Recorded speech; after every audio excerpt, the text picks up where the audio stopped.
Tired of struggling to just start that task? And that one? And that one?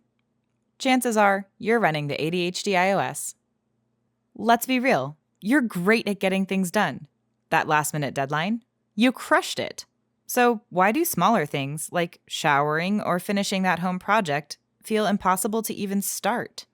Are you really as lazy as you keep telling yourself? Nope. The real culprit is executive dysfunction. Executive dysfunction is what happens when your brain wants to start a task but can't quite get there. It happens for 3 big reasons.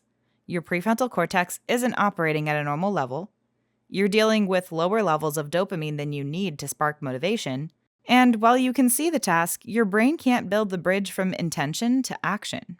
All of this creates a huge mental wall between you and the actual task. Thankfully, there's plenty of strategies you can load into your arsenal. Task snacking, the Pomodoro technique, body doubling, visual cues, and rewards can be powerful tools that, when layered together, enable you to step right over that wall. Want to get more out of your life? Like and follow.